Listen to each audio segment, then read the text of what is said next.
Happy New Year. This day 8 is supposed to be unveiled on January 1st. So it's not New Year's for me yet right now, but it is for you if you're watching.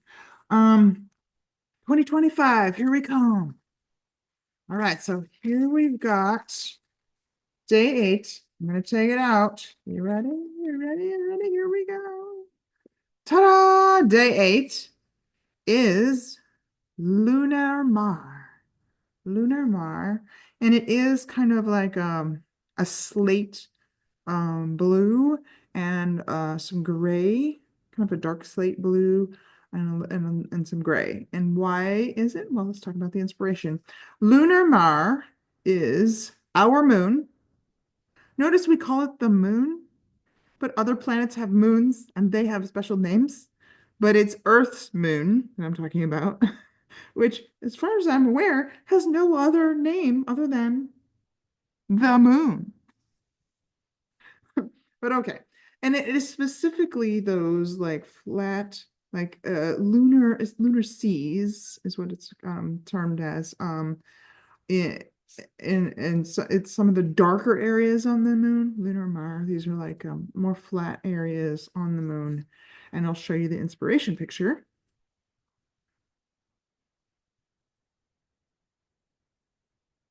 Here is the inspiration picture for lunar Mars, those dark areas, and then a little bit of the gray.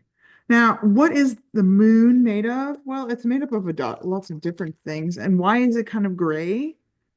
Um, it has a little bit of color to it, which is why I have the darker areas have that like a darker blue, which is why I have that in here. But why is the moon gray? Well, because it's really kind of mostly dust. It doesn't really have an atmosphere, so it gets bombarded by all of these eroding things, right, making craters and stuff. And a lot of it is just dust, which looks gray to us. And this is a demonstration of how these are dryer balls, wool dryer balls. Huh? How the moon rotates around us. Okay, so it has this synchronous rotation. It's kind of like locked in. It's always facing Earth. Like this is the front of the moon. The smile, the man on the moon side that's always facing the Earth. And it rotates around the Earth, but that pink dot is always facing the Earth. Okay, so the same side always faces the Earth, that man in the moon shape, with some of the darker spots are the lunar Mar. But the dark side of the moon is not dark. Let's say you're the sun. You're the sun, and here's the Earth, and here's the moon. Okay, when the moon goes around the Earth, facing that pink side is always facing the Earth, the backside still ends up facing the sun sometimes. So dark side of the moon really isn't dark. What does it do for the Earth?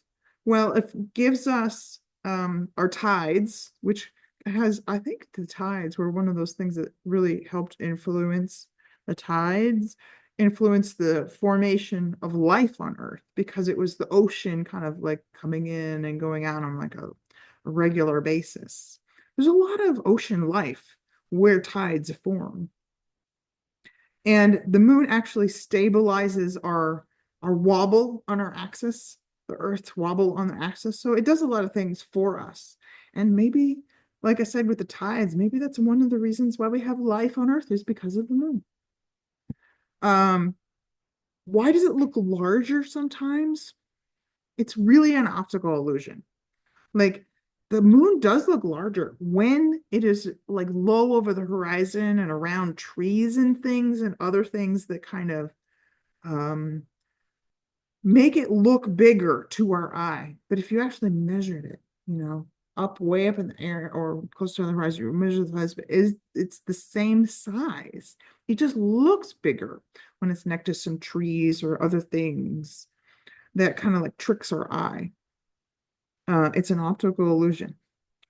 Why do we get like the blue moon or the blood moon or those other like different colors? It's really from dust or atmospheric effects, especially when it's close to the horizon.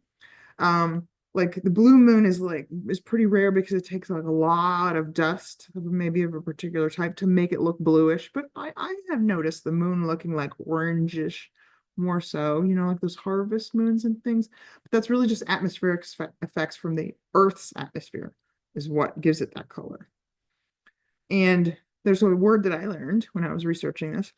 Um, the albedo of the Earth, which is the amount of light that it reflects, is only 8%. The Earth does not create any light. The moon does not create any light. The sun is the only thing that's creating light. There's other things in the universe that create light, but right around here, the Earth does not create light. The moon does not create light. The Earth reflects albedo, the reflection is 35%. The moon is a little bit darker and it's only 8%. But still, all of the things that we see on the moon is because it's reflecting the sun back at us. Oh yeah, I was gonna grab my project. And I put it on the, here, I can take this off. I put it on my pearl strings again so that I could kind of like lay it out a bit flatter for you. You see, I put it on the pearl strings so that on the tube, the flexible tubing, so that I could show you how it's developing. I'll probably wear it asymmetrically just because I like that. Although, obviously you could wear this like a cowl, and some of the Batad projects are shown like this. But I kind of like asymmetry. It makes me think more of the rings around a planet. Yeah, I want to do it that way. But this is all of the colors so far.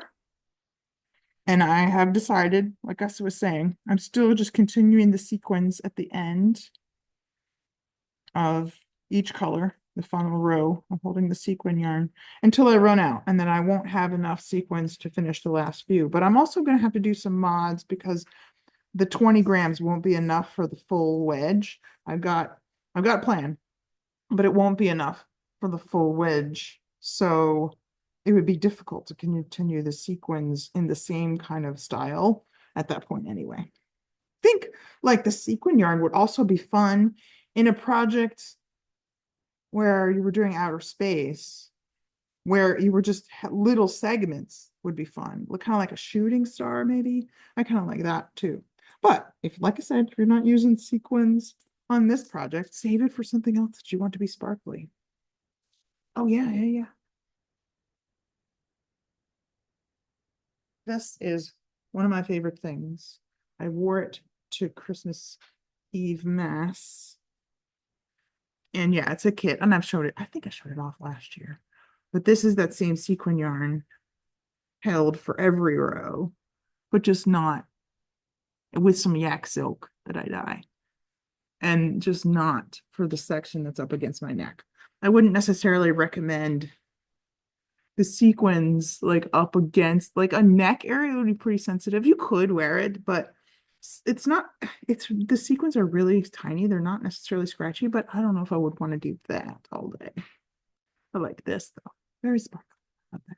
So I hope you guys, no matter what you're doing with the sequin yarn, I hope you love playing with it. See, look at the sparkle. Love it. So I hope you guys have enjoyed our little foray to the moon. There's so much more information, obviously, about the moon because we've been staring at it for thousands of years since humans were human. I'm sure we were looking up at the moon and talking about it. So join me tomorrow, January 2nd, for day 9. See you till then. Bye.